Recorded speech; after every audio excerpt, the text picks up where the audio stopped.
We have just sung Sap Wak Ga, a Vietnamese folk song about the rice flour and harvest as a symbol of hope for the return of a loved one. I would like to thank President Steen, Provost Bernier, Dr. Jonathan Santori, and particularly Wally and Meredith Stevens for the wonderful honor of the Stevens-Bristow Professorship. I'm grateful to work at a university where creativity and innovation are encouraged and supported. I have been traveling to Vietnam regularly since 2002, and for the last several years in my role as principal guest conductor for the Vietnam National Opera and Ballet in Hanoi. I have been eager to share my love for the country with my students, with PSU students. We left Boston on December 30th and traveled throughout Vietnam, returning home on January 15th. I am immensely proud of our students and have decided that the best way to honor this professorship is to allow them to speak.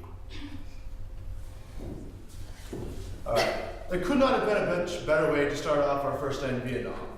After checking into our hotel, a bunch of us decided to go around and check out Ho Chi Minh City to see what it was like and to have a good time on New Year's.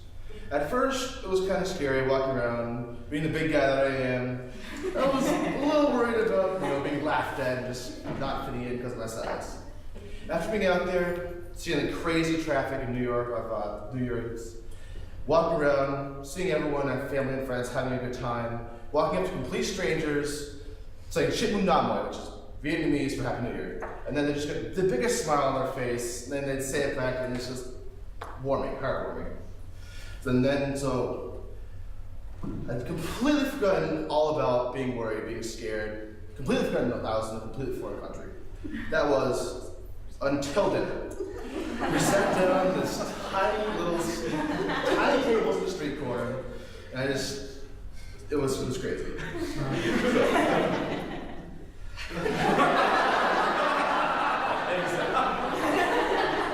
So the reason why this night was such a great start to our trip was because it helped open my eyes to new things. On the first night, I was doing something completely different than what I would be doing at all around the States. Our first night was great. We never even sang a single note, and it could only get better.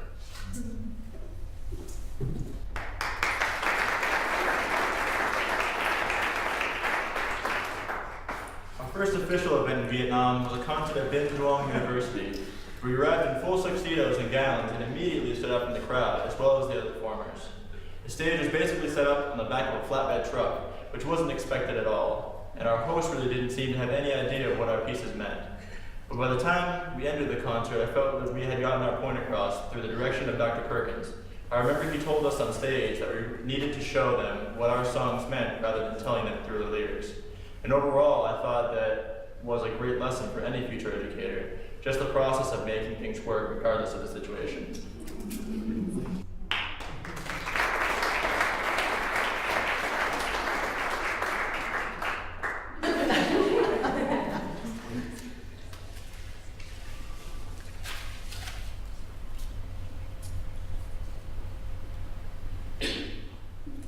Visiting the Cu Chi tunnels was both an interesting and educational experience. If you don't know, the Cu Chi tunnels are a large network of underground tunnels found in Ho Chi Minh City and were the location of several military campaigns during the Vietnam War, or as they call it, the American War against Vietnam. We have always been taught about the war from the American perspective, and now we have a new way to think about it. Seeing the traps and hiding places they created was disconcerting, and a constant sound of gunfire left us all on edge. After getting a chance to crawl through the small, pitch-black tunnels, it almost became more than most of us could handle. Given the way we were feeling, we welcomed the opportunity to change the mood through song. Once we had finished singing, one Vietnamese gentleman asked us if we were American and then proceeded to share with us how much he wished he could come to America, but he was unable to because the visa fees were too expensive. I think hearing things like this made us all extremely grateful for the opportunities that we are given.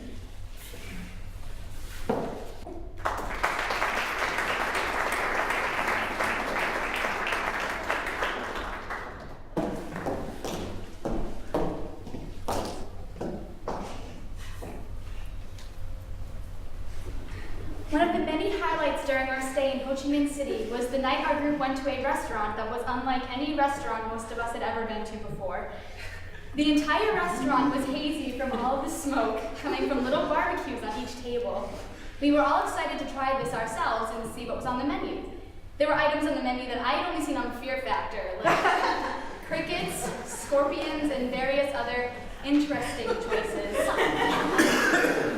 We all ended up trying ostrich, crocodile, barbecuing our own shrimp, one which jumped on Dr. Perkins' lap, and some of us even tried the scorpion, which is very crunchy, by the way.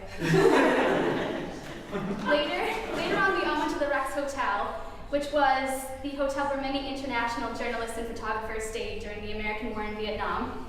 And we all went up to the stunning rooftop and had a blast. We danced, laughed, and enjoyed each other's company. We all made absolute fools of ourselves on the dance floor, naturally.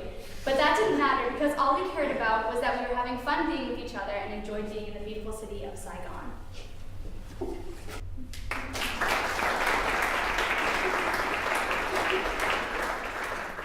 We got our first taste of Vietnam music education during our informal exchange concert with Ho Chi Minh Conservatory of Music. As we walked into the acoustically pleasing concert hall, we found the students of the conservatory dressed in their concert clothing, the men in white shirts and black pants, and the women in beautiful white traditional Aozai dresses. All of us were excited to see how they acted in a university setting, seeing as they were all studying to be music educators as well. We all got up on stage and began singing a traditional Vietnamese folk song, Chom Kom, in an alternate arrangement than the one we had learned. It was an incredible feeling to sing with these students in their native language of Vietnamese. Although their English wasn't the best, it was inspiring to realize that we all connected through the universal language of music. We were able to take advantage of the concert hall space following the exchange. Some students stuck around to hear us rehearse, and it was incredible to see how much our sound had inspired them. It was at that moment in the concert hall when I knew we had truly arrived at the point where we could mold our music and message to what we wanted to express to Vietnam and its people.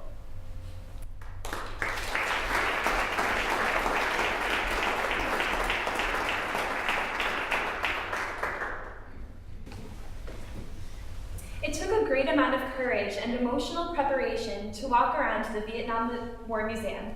Here we are, Americans touring Vietnam, where all this unfortunate history took place, and we are visiting a place where Americans are referred to as the enemy. I found myself looking around at the other tourists, wondering if other fellow Americans were feeling how I was feeling, a little awkward, guilty, depressed. I am glad I chose to walk through the museum because it provided me with a new perspective on the American War in Vietnam. In preparation for our tour, we read a book by Andrew Lamb, a journalist who experienced Saigon's fall, called Perfume Dreams. Here's a quote that demonstrates how forgiving and loving the people of Vietnam are. "It will take great strength not to hate, and it will take even greater resilience to not teach hatred to those who come after you.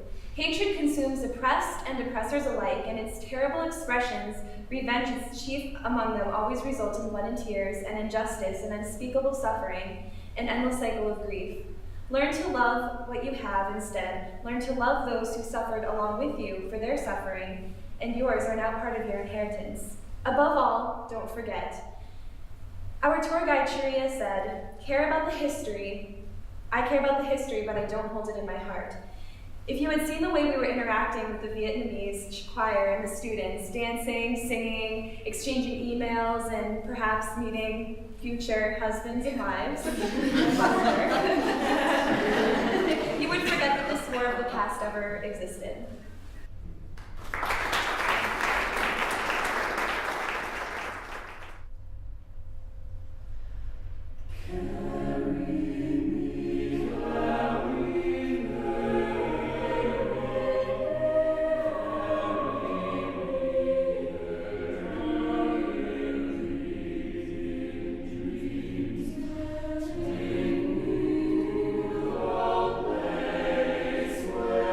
All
We had just arrived in Hue, and the first thing we did was go to the Citadel and watch a show.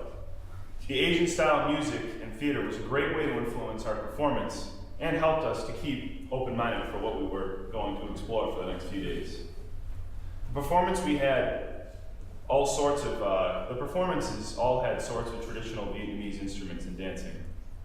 My favorite part of the day was the ride home. Believe it or not. We all took cycles back. We sat in a carriage that was connected to a bicycle, and this man rode back to the hotel. I felt bad for the man. The whole time he was huffing and puffing and saying, "Many kilos, many kilos."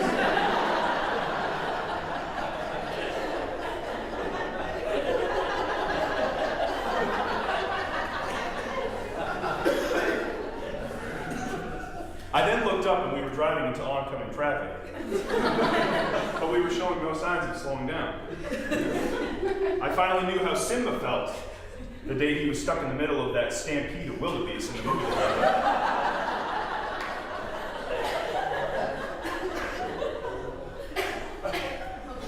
I will forever cherish the memories of Vietnam and will always truly appreciate that life-changing opportunity.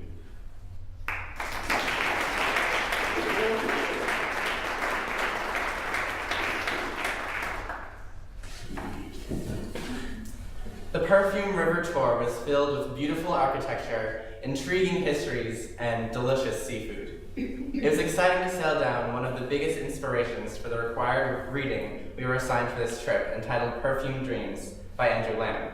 The book is a series of essays recalling his past and his struggle coming to America after the American War in Vietnam. While on the tour, it was inspiring to be able to see these monoliths of Vietnamese culture considered on the same plane as our own monuments and cemeteries found in Washington, D.C. It was truly a unique experience as each member of the group was able to connect to the spiritual calm of these sites, whether through their own spirituality or just in awe of the beauty.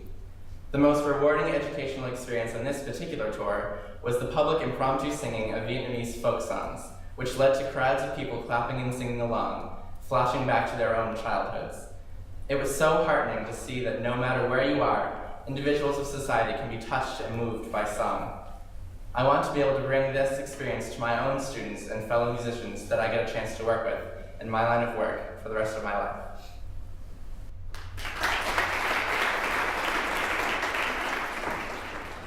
In Hue, we did a collaborative performance with the Hue College of Pedagogy. They played traditional Vietnamese instruments and sang traditional Vietnamese songs, and in return, we sang our varied repertoire. We finished the performance with a smashing rendition of ABBA's Happy New Year.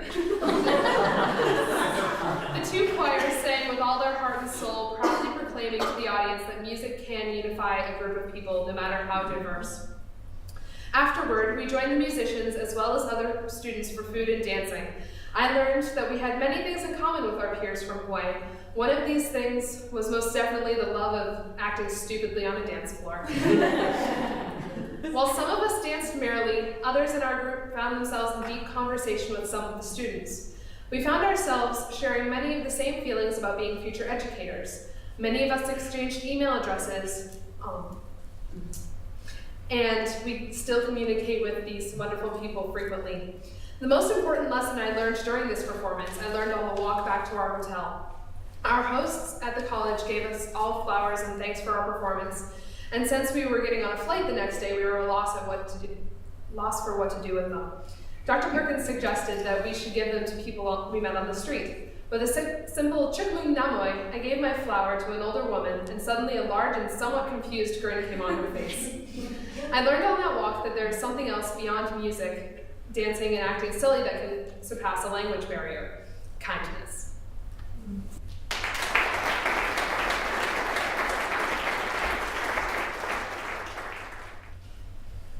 The overnight stay in Ha Long Bay was probably one of the most important aspects of the trip for me. During the preceding week, I had made a comment to Jenny about how it was hard for me to really feel the music that we were performing. Well, this trip really opened my eyes. We arrived at the bay and hopped onto a junk boat that would be our home for the night and immediately sailed for the most breathtaking landscape that I have ever beheld. For the next 24 hours, I felt as though I was part of something elevated, almost ethereal. Our experience in the bay ranged from exploring a cave, taking a small boat into a cove, and spending the night singing songs and fishing for squid. But with each activity, I felt myself letting go of any cynicism or negativity in my life and opening up to all the possibilities that this trip and these people had to offer.